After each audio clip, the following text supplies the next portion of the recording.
Really interesting to have that ebb and flow in this play of like, oh, they're at odds with each other, but then the next scene they're all working together to either get the president's body inside of a box of t-shirts, or like cover with the Secret Service for long enough to get them past one next stage in their plan.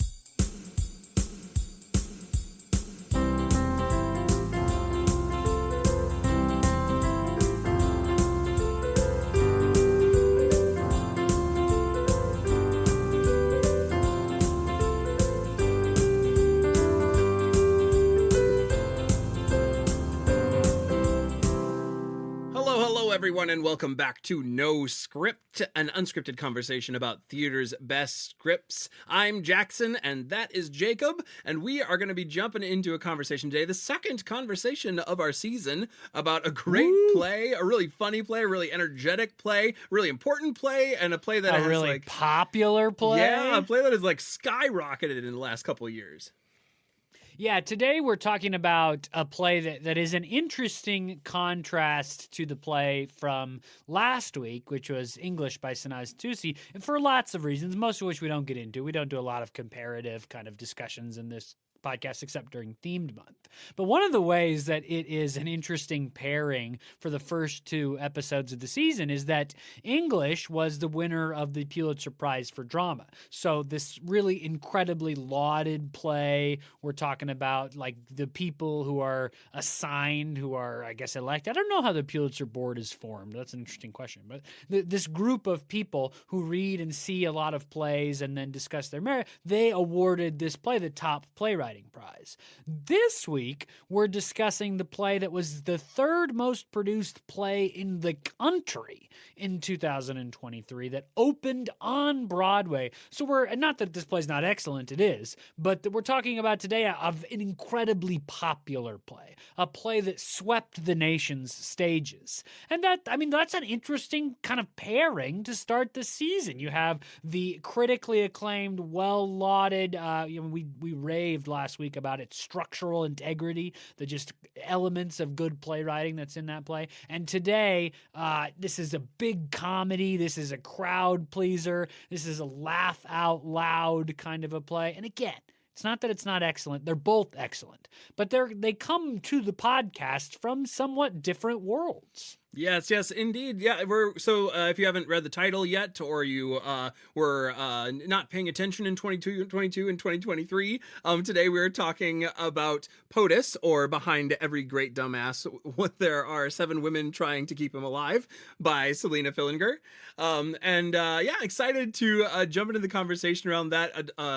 It's a very energetic play, a lot of just really comedic, hard-hitting lines in it, and excited to kind of jump into some of the fun around the play. Yeah, POTUS, of course, if you're really lost right now, POTUS is the abbreviation for President of the United States. And so POTUS, this is a political farce, sort of, a gender farce, sort of. But I think the key for today's conversation is that it is a farce. This is big slapstick comedy at its finest, truly. I would consider this among the best of the farces that I've read for lots of reasons.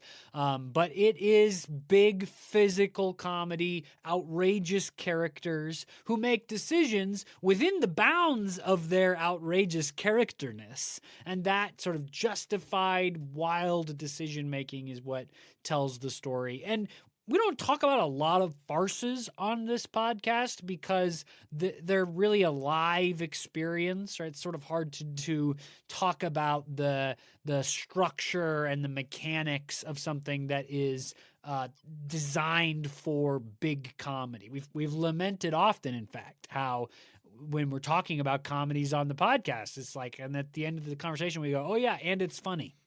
And so it's the conversation and humor, right? If you explain a joke, it's no longer funny. That's the old adage. So this will be an interesting one for us to try to talk about because of just how many theaters have done it, the chances that you have an opportunity to see it near you, and for what Selina Fillinger is doing with the sort of the genre of farce.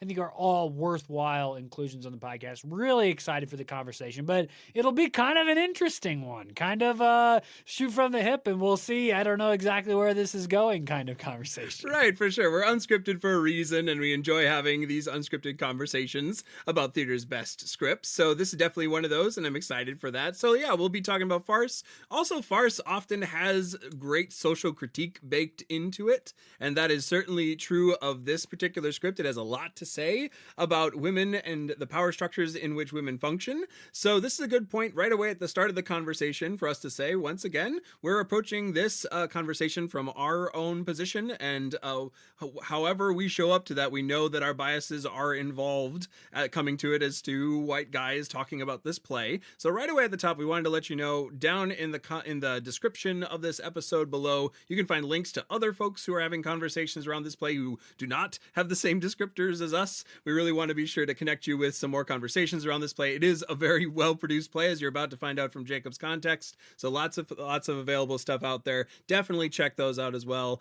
as I hope the rest of our conversation as well. Yeah, absolutely. There's going to be some great other conversations from folks who are not like us for one reason or another, and that'll be a great place for you to get some other voices, other perspectives. We're excited to have this conversation, though. Before we get there, please think about heading on over to our Patreon page. It's patreon.com/noscriptpodcast, all one word, no hyphens, no underscores. Over there, you can become a supporter of the show. Patreon is how we make this show happen. We love to do it. It's part of the routine of our lives. We get to read so many awesome scripts and have conversations about them, which is just a privilege. And a lot of people don't get that. So we're very lucky for that. But to make it into a podcast in this form is not a free endeavor. And it wouldn't be possible for us to do without the support of the folks over on Patreon. If that's you, this is our moment every episode to say thank you, thank you, thank you, thank you. You make the show go.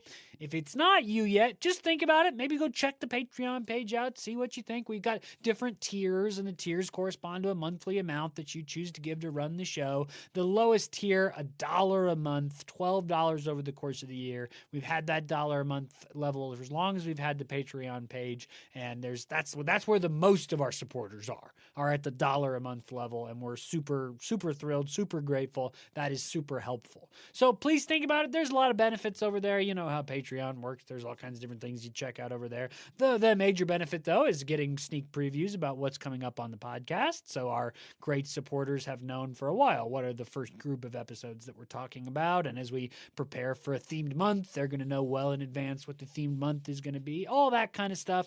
It's yours to check out. Please think about it. Patreon.com/noscriptpodcast. And we will see you over there. Yes, thank you all so much. We are deeply grateful to you all. We'll see you over on patreon.com/noscriptpodcast. And now back to the script. There we go. Hey, okay. So, Selina Fillinger is a new playwright to the podcast. She's based in Los Angeles and describes herself as a writer-performer out there. In fact, she has been staffed on a couple of different TV shows. The one that you might be most inclined to know about is that Apple Plus show, The Morning Show, which is, I think, a kind of comparable wild, big comedy set in an institution. So I think that's an interesting comparison to me for this script to come out of her body of work and to her to also be staffed on that show. Selina has studied acting and playwriting at the prestigious Northwestern University in Chicago. And this will tell you a little bit about the direction, the trajectory that her career is on. She got her first couple of commissions, professional commissions, while she was still in school studying playwriting at Northwestern University, and then got her first professional production at Northlight Theater, which is just outside Chicago, only 6 months after she graduated from studying playwriting at Northwestern University. That's huge. I mean, there are playwrights that get their degree or whatever they do, and they say, now I'm going to start trying to submit plays for professional production, and go years before they get their first professional production. So great on her to start her career in such a robust way. She's had plays developed at places like names you're going to recognize: Roundabout Theater, the Manhattan Theater Club, the McCarter Theater, the Williamstown Theater Festival, the Old Globe Theater, St. Louis Rep, and then, like I mentioned, Northlight. She's a Hawthornden Fellow, and she's a resident of the McCarter Sally B. Goodman Artist Retreat. She is also, due to this play, which I'll talk about here in just a second, she has the notable sort of distinction as one of the youngest playwrights ever to have a play produced on Broadway. This play, POTUS, which opened on Broadway, we'll talk about that in a minute. This play opened when she was 28. Wow. And she had a play on Broadway. Phenomenal. I can't say that more loudly and energetic than that. I mean, and I'm not somebody who thinks Broadway is the end-all, be-all of anything. Believe me, almost everybody in my life knows more about the Tony Awards than I do. I don't pay attention to what's going on Broadway at all. But that is enormous. I mean, what a huge achievement.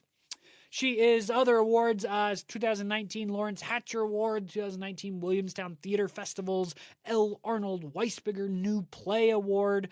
She's had plays on the Kilroy's list, including this play, POTUS. The 2019 was on that list. In case you don't know about the Kilroy's list, this is an annual list of plays put out by this, what started as like a playwriting collective called the Kilroys, which is contemporary female or trans playwrights.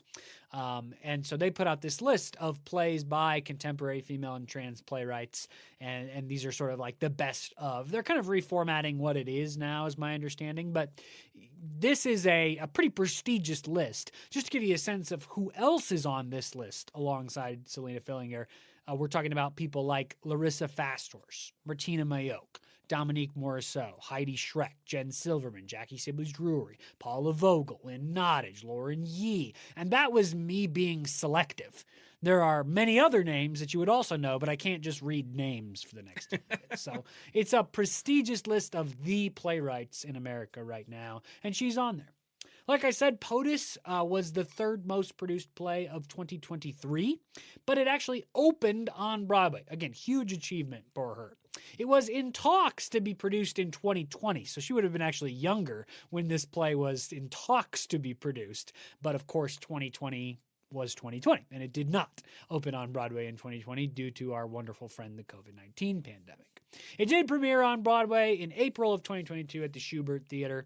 The cast was hugely star-studded. You're going to probably most aptly recognize Rachel Drath of SNL fame, King of Queens, Monk, 30 Rock. Look her up, you'll recognize her. It ended up getting nominated for a bunch of Drama League awards. There were Tony nominations for both Rachel Dratch and another one of the actors, Julie White. And then in 2023, as I've said many times now, it was one of the most produced plays in America. It had productions in places like Berkeley Rep in California, Steppenwolf Theater in Chicago, Arena Stage in D.C., Speakeasy Stage Company in Boston. Just this, a little bit ago here in January of 2024, so like this past month, it was at the Winston-Salem Theater Alliance produced it. And right now, if you are in Los Angeles, you can see this play at the Geffen Theater or the Geffen Playhouse, I think it's technically called, in Los Angeles. You could go get a ticket to it right now. So, I mean, Los Angeles is huge. Surely some of our listeners are from there. Go see this play. It's hilarious. It's awesome. You'll love it.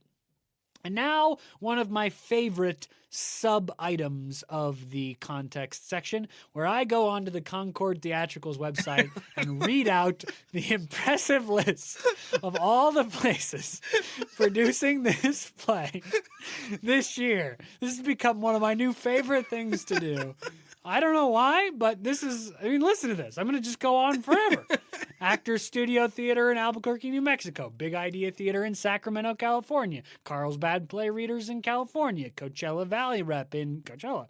Deweyville Kanaki Theater in Buffalo. Sorry, I butchered that. Emerson Stage in Boston, Massachusetts. Geffen Playhouse, already said that. Jarrett Productions in Austin, Texas. M&D Productions in North Conway, New Hampshire. Nashville Repertory Theater in Nashville, Tennessee. Northampton Community College, Pacific Repertory Theater, California, Piedmont Players Theater of Salisbury, North Carolina, Playhouse on the Square of Memphis, and on and on and on. It's going to have another tremendous year in the life of this country. It's big, it's fun, it has something to say, and audiences love it. And so that is its little niche. It's not little, it's big presence that POTUS is carving out in America right now. Yes, indeed. So I'm just going to give us just a little bit of synopsis about the play so we can start out on a similar foot if you've not maybe seen it or read it before. I'll give you a kind of a helicopter view of the play. This play is kind of set up, again, sort of like a somewhat familiar farcical structure, a cathartic farce, if you will.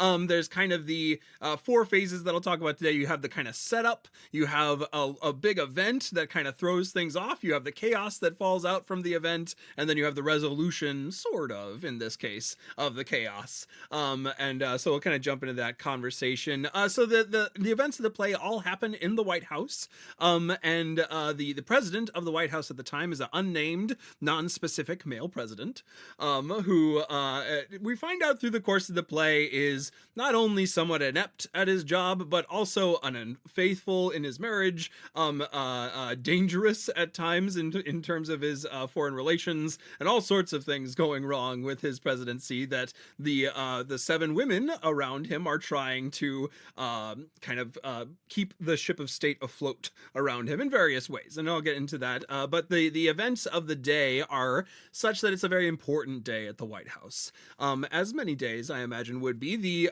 Female Models of Leadership convention is happening, which is acronymed down to FML, for which causes some hijinks and hilarity later on in the script. That's happening that evening. There is a nuclear non-proliferation summit that is happening, and there's like a gubernatorial candidate in for endorsement. So there's lots of big things happening at the White House. And to start the day off, the president starts the day by calling his wife a rather offensive word. The C word is used to describe his wife's behavior, and that starts things running. And one by one, we meet each of the characters who the president's actions are affecting. We meet Harriet, who is the Secretary of Staff.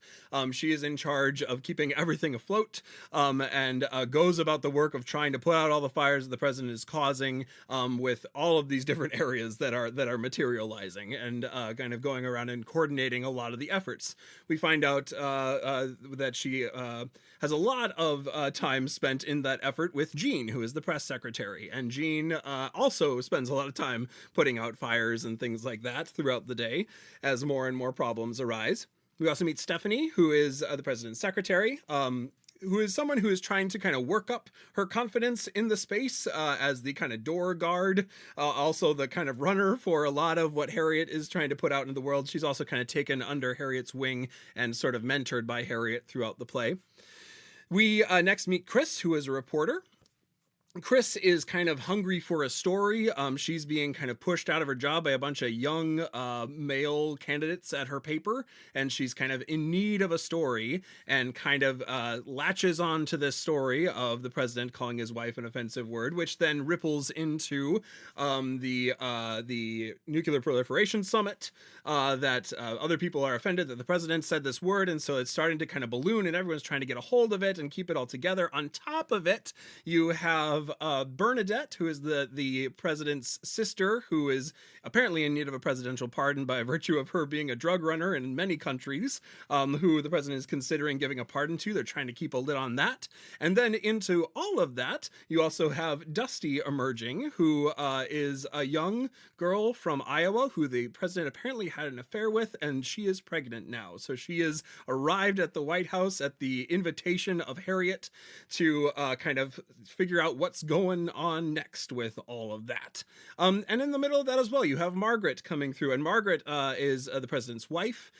She is a very accomplished person in her own right, graduate of all the great universities, very politically savvy, able to adapt very quickly and kind of cover all the bases as the president kind of blunders through the building. Notably, the president is never on stage. He is always talked to or talked about off stage. And all of these characters kind of crash into each other on this day as all these fires are trying to be put out. The big event that kind of collides it all is the secret gets out about a lot of things. The secret gets out all in one room. Chris has kind of been brought into this room, the reporter, to talk to Margaret and interview Margaret about a big effort that she has coming up, a big organization that she's leading. In comes a bunch of other people into the room. Chris kind of like secludes herself into a closet because throughout the play, Chris is a working mom. She is pumping throughout the play, and so she finally in this particular scene recuses herself inside a closet. And everyone else comes into the room and has all the secret conversations right in front of her, or right beyond the door of her. One by one, each new person comes in. We have Dusty revealing that she is in a relationship with the president. We have Harriet trying to control that. We have Jean. We have Stephanie. We have Bernadette coming in, and Bernadette shows up having been released from prison and looking for a pardon from her brother. She has drugs on her, and drugs are kind of like handed to Stephanie, the secretary. Stephanie thinks they're Tums and is freaking out. She takes some of the drugs and starts to get like really loopy and start the process of being very high off of the drugs. And then suddenly everyone finds out Chris is in the closet, recording everything.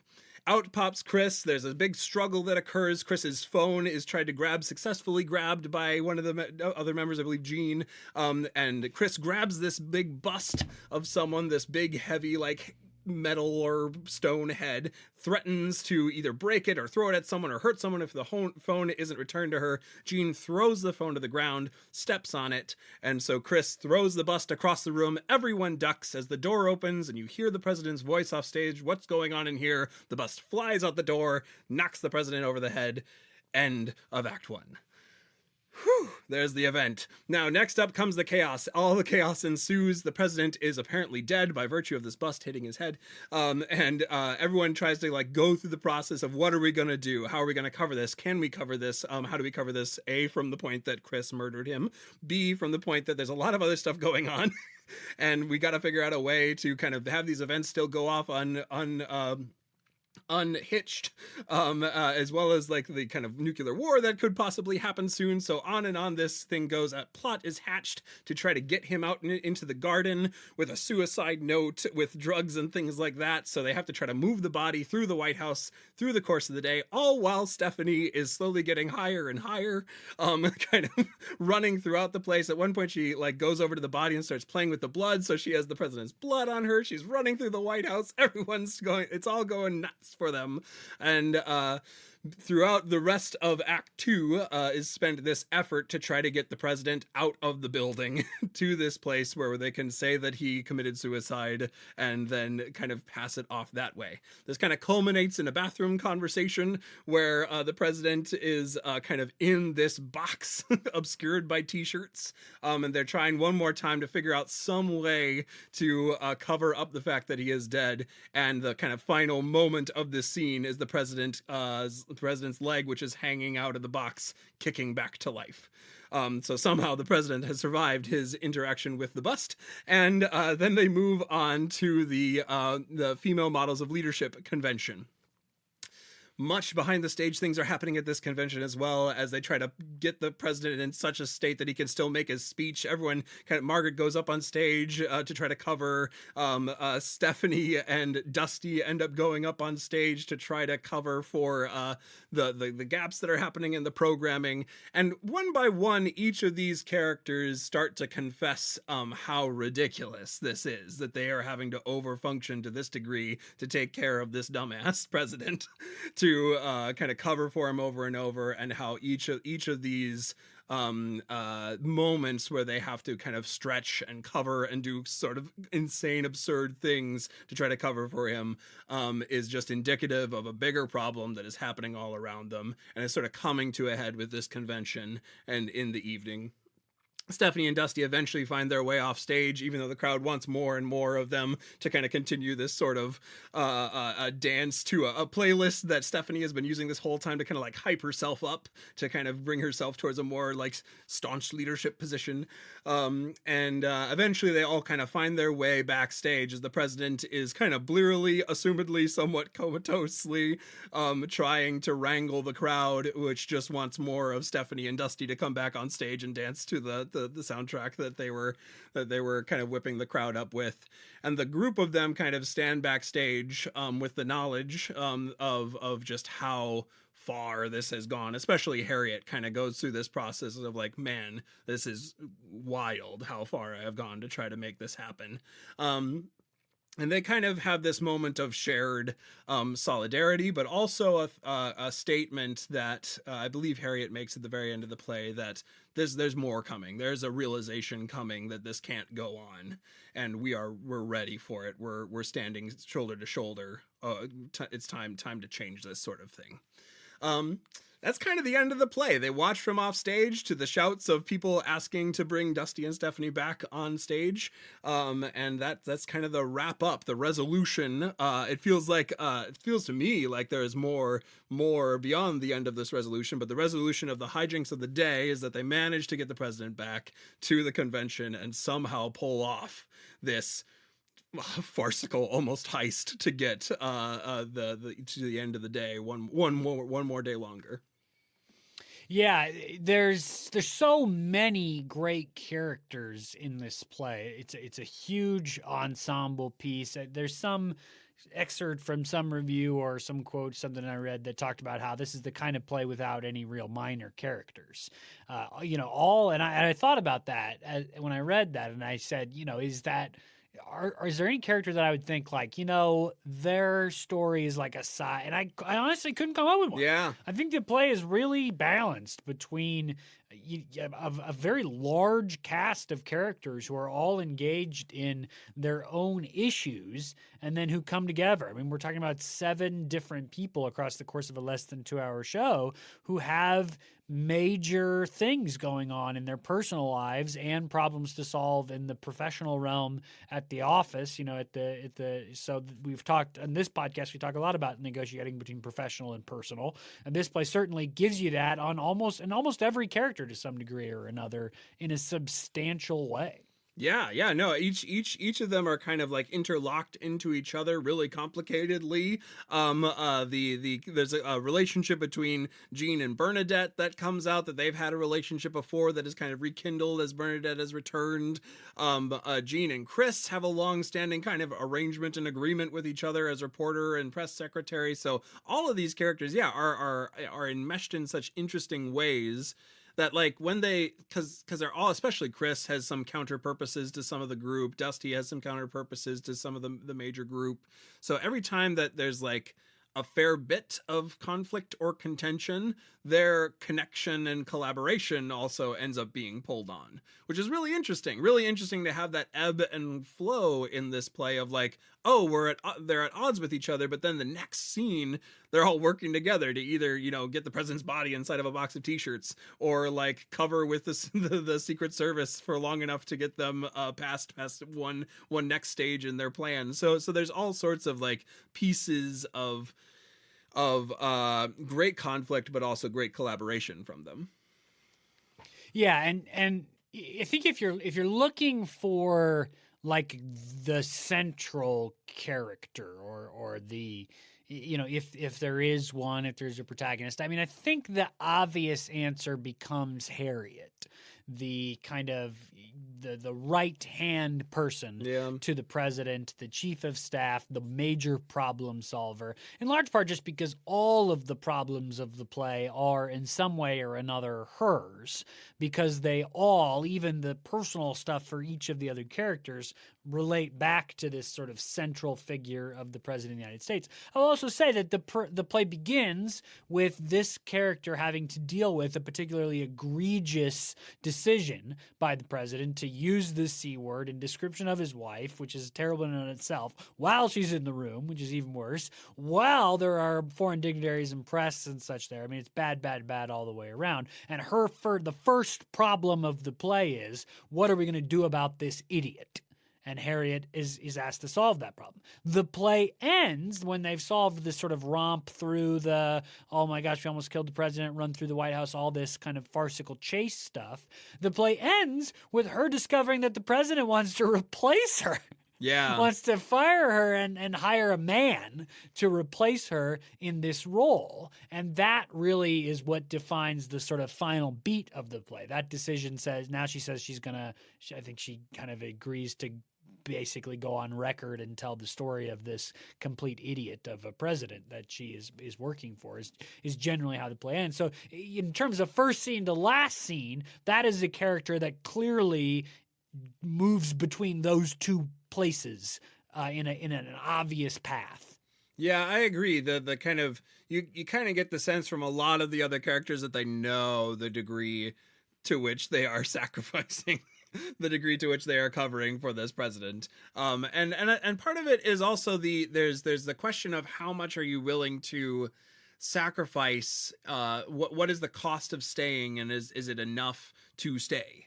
And for Harriet at the start of the play, I think the cost or the hope that it could lead to something more was enough to stay. By the end of the play, not only by virtue of the fact that the president wants to replace her, apparently, but also by virtue of just the level to which this day has gone off the rails by virtue of the president's actions.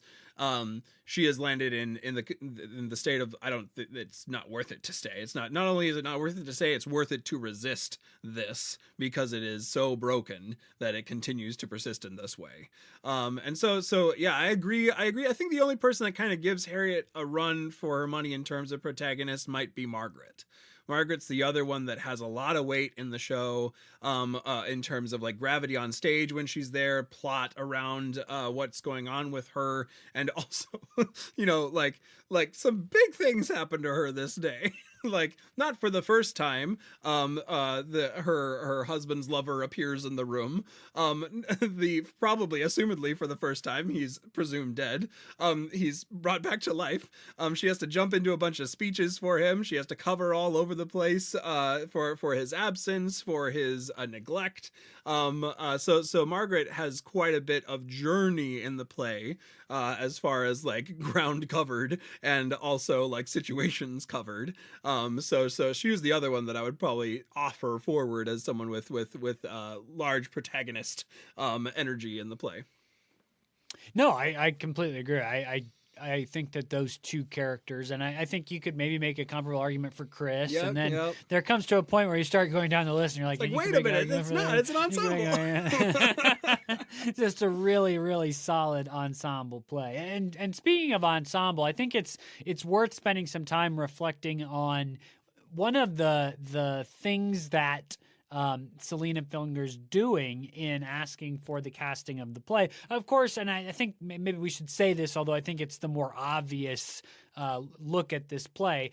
A lot of farces throughout the history of drama are centered on male characters doing all of the active stuff, right? I mean, and that's true of the stage and all other genres too across history. It's been mostly men writing and mostly male characters. That's the unfortunate reality. We're seeing that change, of course. But this play making a really special effort to make this play a farce with women that has all of the kind of things that you want from a farce. It has epic chase scenes. It has the scene where someone is hiding in a closet and accidentally overhears things that they're not supposed to.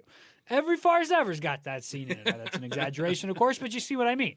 They've got somebody who gets wildly intoxicated, right? I mean, that happens in this play, of course. Somebody gets accidentally killed, and then later it's discovered that they were only knocked out. Boom. That appears in this play. You've got incredible misunderstandings, right? Just miscommunication, right? There's the whole plot in the first half of the play that Stephanie thinks she's getting replaced by Dusty, that Dusty's there to interview for her job, even though that's not at all what is going on. You've got just so all that kind of stuff that's happening in this new setting of the White House, this really prestigious setting, this setting where you expect seriousness and gravity. It's almost a ritualistic kind of place, right? And into that comes a play filled with bad words and, really kind of in-your-face descriptions of sex. I mean, I'm going to swear here, the phrase rough ass play appears... Yeah. 20 times, 30 times in the course of this play set in the White House. Right. So there's so much that's going on in that level. And the other thing that's going on is this. I'm just going to read from the notes on casting from the beginning of the script. American power structures are rooted in and shaped by white supremacy. Racism permeates our institutions, compounding gender and class inequity everywhere, but especially in electoral politics. This play is a critique of complicity and white patriarchy, thus the following requirements speak to those dynamics and must be followed. International production should analyze and reflect their casting and similar understanding, but mostly for our purposes in America, she says, Bernadette is white, Margaret is black, Chris is black. Jean, Harriet, Dusty, and Stephanie can be played by actors of any ethnicity, and then she goes on to sort of describe how making sure that the way that you cast those people along ethnic lines is going to change the reading of the script and such. But being intentionally multiracial, multi-ethnic, diverse in the casting of these characters. I mean, this particular requirement, right, that if the play is being produced in America, Bernadette is white. Bernadette, of course, is the president's sister.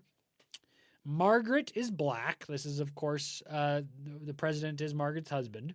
And Chris is black. Chris is the reporter character. So being explicit and demanding up front of making sure that this play represents a larger group of people than the American stage has represented a lot in the past, to be honest with you.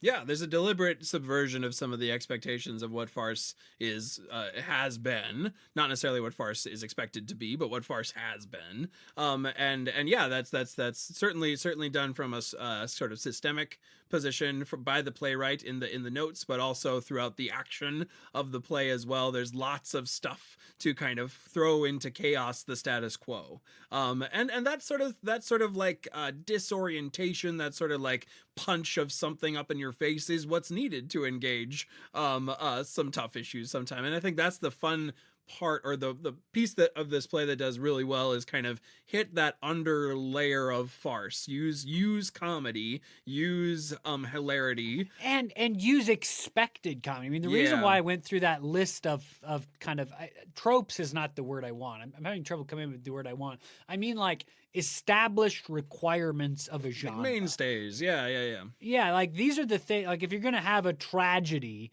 like something happens to a protagonist there's a painful result of their own mistake or bad decisions, right? That's just a requirement of the genre. Not everything that I said is a requirement of farce, but those are the things that you expect from farce. And because we as the audience see the things that we expect from this play, it meets our expectations of a farce. I think you're right that we are more, our defenses are up less for the political, the social, the commentary, the critique, because we just open like when we see farce, when we see like person in a closet with a tape recorder, somebody gets knocked out on accident and everybody thinks they're dead, right? We just open the floodgates. It's like, oh, farce. Right. I know this genre. I'm safe here. I know exactly what's going to happen. And at the end, everything's going to be okay. He's not really dead. I mean, does anybody who encounters this show for the first time think the president's really dead? He's just like, I think it's impossible to believe that if you know anything about farce. You know this trope. They all think he's dead. They're going to spend the whole play under the impression he's dead, and he's just going to sort of awaken at the end of the show in a little bit of a convenient place. And all of that are the things that sort of put us in a place of comfortability. so that the other things of this play they kind of slip through. It's not secret, but and it's not subtle really either. But It's like Sucker Punch. It's like comes up and sure, whacks you. yeah.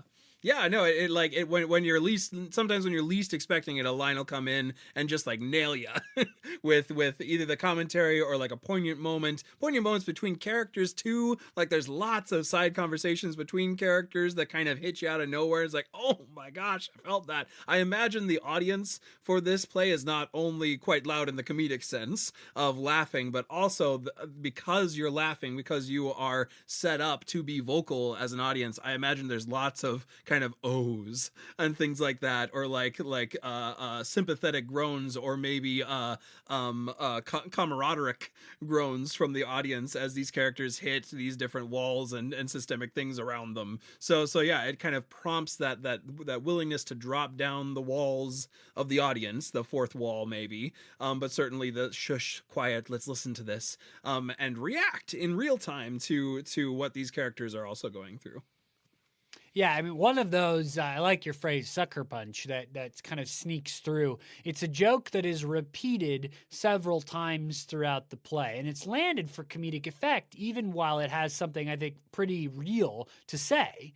And so it's repeated verbatim a couple of times, and then you get several variations on it, which is just great writing technique. Give the audience a repetition verbatim, and then start to change. Just really good. I won't go through all of them because that'd be sort of pedantic. You can check it out for yourself. But the joke basically is that one character after another does something particularly impressive to show off their unique problem solving, whatever, right? Whoever this character is does something really remarkable in terms of leadership or efficiency or whatever. And somebody says something to the effect of, "Why aren't you president?" And then the character who is told that, "Why aren't you president?" they say something to the effect of, again, verbatim a couple of times, and then it changes. That's the eternal question, isn't it? And that happens with different characters in totally different contexts throughout the play. So it's a little more than just coincidence that these characters are saying the exact same thing. The playwright wants us to catch something. It's something that's quite funny and that has a little bit of a sharp knife to it, right? Like, I mean, how many of the presidents that we've had in this country would we have been better off with someone else in their administration running the show? I mean, probably quite a few, if I'm being honest. Yeah. There's lots of that kind of teeing up, really paying off beautiful moments like that. One of the other ones that stands out in my mind is the acronym of female models of leadership. That is very well set up at the beginning with, I believe it's Jean kind of saying to Harriet, that what FML stands for, like if you receive it in a text, and Harriet just doesn't get it. It's like a generational gap maybe or something, doesn't get it all the way to the very end when she has this like full realization of the level to which she has kind of seen the president take advantage of her leadership, and all the way at the very end she finally puts together the pieces and says, wait a minute, this is what it stands for, isn't it? And they have all this merch, the FML merch, the female models of leadership, that they spend a lot of the play running around the White House wearing the merch. So I imagine they're all wearing shirts and buttons and hats that say FML. Yeah. So many great payoffs, so much it's great sucker punches of comedy, and also really deep meaning, and important comments that are made in the form of farce. Yeah, well, and there's also some, I think, creative decisions that the playwright has made that are not just wrapped up in the domain of farce. So one example is that throughout the play, there are other characters other than the 7 that we've described and talked about that are in the play. There are people kind of going by. There's various aides and assistants, reporters. But the sort of the way, I won't read exactly what the playwright says at the beginning, but basically how that happens is that when these characters are in the scene, these other people that the characters talk to, they just turn and say something to the audience. And the character sort of pretends that this other person is there, reacts to some imaginary thing that they say, and has lines for them. So this is set up a couple of times. People would turn to somebody and say, "You go handle that.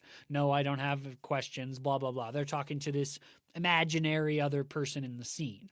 And then it's paid off in really great comedic fashion several times. I'll only give you one of them because I don't want to reveal too many of the jokes if you have the chance to see or read the play. But at one point, Bernadette, who is the, like Jackson has said, the kind of the off-the-wall president's sister character, is in the White House, and she snaps at somebody like, hey, you cannot take pictures of me. She grabs a phone. I'm sure there's some swear words and some kind of general hostility. Don't take pictures of me, blah, blah, blah, blah, blah. And the other person in the scene, I can't forget exactly who it is. I can't remember. They say, they're fifth graders on a tour. And that's just so great because it relies on how the joke works there is that the playwright knows we don't know exactly who Bernadette is talking to. We make assumptions in our head. It's the White House. She's snapping at somebody for taking pictures of her. Probably our brain, at least my brain, immediately goes reporter. A reporter has snuck back, right. and so actually her reaction there might even be sort of justified if a reporter or somebody is in a totally inappropriate place taking pictures of just random things in the secret wing of the White House or whatever. It might be justified, but the playwright, knowing that we are making an assumption, breaks our assumption based on a convention that she invented for the show. Yep. I mean, that's just brilliant use of, and that has nothing to do with the tropes of farce. That's just theatrical imagination used well and paid off in really great gut laugh moments. Yeah, there's so many of those. The scene with Chris and the reporter who's trying to take her position is another great example of that device used. I think you are wise to kind of like hold some of I feel like there's so much of this play. There's so many little bits, so many little gags, so many moments to kind of zoom in on, but it's such a ride. Like it's such a event after event after event after event. It's chock full of so many great moments of comedy, of deep meaning, of importance, great playwriting, great tropes and things like that. I think we're rapidly approaching the end of our conversation's time on it, but there's just so much more in this play that could zoom in on, could talk about, but the act of getting the chance to see it is one that I will be coveting for a long time. I hope that it comes close to me soon, and I would love to have the chance to actually see it because there's so much about it being live that would just be so much fun. Go to the Concord Theatricals website and scroll down, and that's where I pull that list. The big long list. There's coming up, if you're in LA, it's going on right now. As this episode comes out, if you're in LA, you can go see it, assuming it's not sold out or something crazy. So go, Geffen Playhouse, get your tickets.